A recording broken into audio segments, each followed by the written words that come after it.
Koperasi selama 80 tahun belum pernah diurus sekomprehensif selengkap ini. Baru kali ini lengkap 18 kementerian lembaga. Jadi kalau ada wartawan tadi tanya, mana wartawan tanya, Pak gagal, kamu jangan pesimis. Republik ini didirikan oleh orang-orang optimis. Kopdes ini tidak akan gagal. Kenapa tidak akan gagal? Karena ada Pak Lurah dan bupati-bupati yang progresif dan juga bupati-bupati yang revolusioner seperti Pak Sudewo dari Pati. Beliau sudah bilang sama saya, tidak boleh gagal Pati. Jangan sampai koperasi ini gagal lagi sehingga kata koperasi sudah tidak ada lagi di dalam kamus ekonomi Indonesia. Saya sudah sampaikan di Kementerian Koperasi, saya tidak mau menjadi Menteri Koperasi terakhir. Kalau koperasi Desa Merah Putih ini gagal, artinya tidak ada lagi koperasi di Indonesia, tidak ada lagi Kementerian Koperasi. Yang ada nanti Kementerian Koperasi digabung dengan Kementerian Lapas dan Imigrasi, saya gitu. Jadi Kementerian Lapas, Imigrasi, dan Koperasi. Walaupun saya maunya Kementerian Koperasi dan Pemberdayaan Perempuan, begitu. Jadi ini kerja serius, menyangkut nasib rakyat kita nggak bisa main-main, kita harus serius. Mengapa kita bicara pertama kali adalah keadilan sosial? Karena selama ini ternyata rakyat, masyarakat, khususnya rakyat desa dan masyarakat desa diperlakukan tidak adil. Betul nggak? Siapa yang melakukan tidak adil? Rentenir, tengkulak, pinjol-pinjol. Modalnya rentenir sama tengkulak apa? 1 uang, 2 truk, 3 gudang. Langsung Pak Presiden bilang nanti Kopdes Merah Putih harus ada itu. Unit simpan pinjam, truk, dan gudang. Supaya tidak dipermainkan. Kita memperbolehkan, mempersilahkan semua anak bangsa, semua warga bangsa memperoleh keuntungan. Tapi dengan cara yang baik, bukan menghisap rakyat itu sendiri. Kan lucu, saya orang kota makan produk desa setiap hari, tapi orang desanya tetap miskin. Masuk akal gak? Gak masuk akal kan?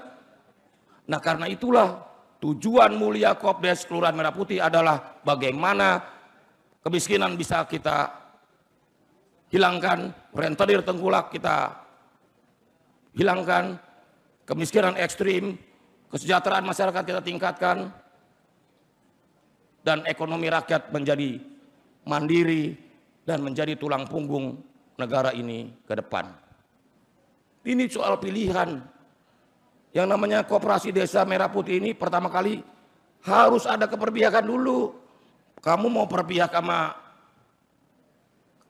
apa? Distributor, middleman, tengkulak, rentenir, atau berpihak sama rakyat. Kalau sudah berpihak, kita pasti jelas. Karena itu Presiden sudah tegas berpihak kepada rakyat. Karena Presiden dalam acara di Palembang bilang, lebih baik saya dimusuhin ribuan distributor dibanding ratusan juta petani di Indonesia.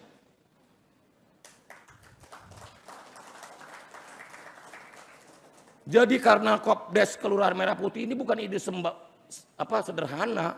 Saya kalau ditanya berat nggak? Berat. Membuat 80.000 koperasi desa Kelurahan Merah Putih Indonesia itu sangat berat. Cuman saya bilang karena berat, saya yakin kalau dilakukan dengan gotong royong pasti akan kita wujudkan bersama-sama. Karena kita sekaligus menyempurnakan, bukan bilang membetulkan, menyempurnakan makna dan kesadaran gotong royong di masyarakat. Karena selama ini gotong royong di Indonesia, di desa Pak Des, itu cuma untuk urusan sosial. Begitu ada bencana alam, keluarga kesusahan, itu cepat kita patungan. Betul nggak?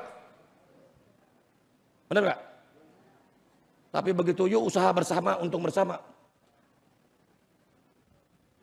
Jadi gotong royongnya harus kita sempurnakan dengan motif ekonomi. Kalau selama ini gotong royong kita adalah gotong royong dengan motif sosial. Sekarang gotong royongnya harus kita sempurnakan, kita lengkapi dengan gotong royong yang kita maknai sebagai dengan motif ekonomi, yaitu menuju kemakmuran bersama. Nah, inilah Pancasila sesungguhnya.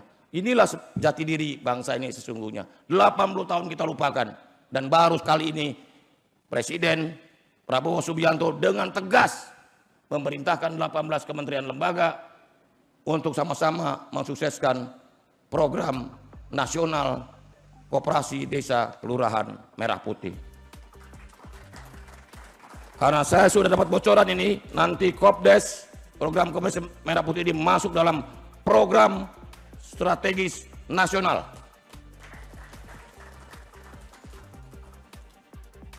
Jadi gubernur, ketua Satgas provinsi, bupati, ketua Satgas kabupaten.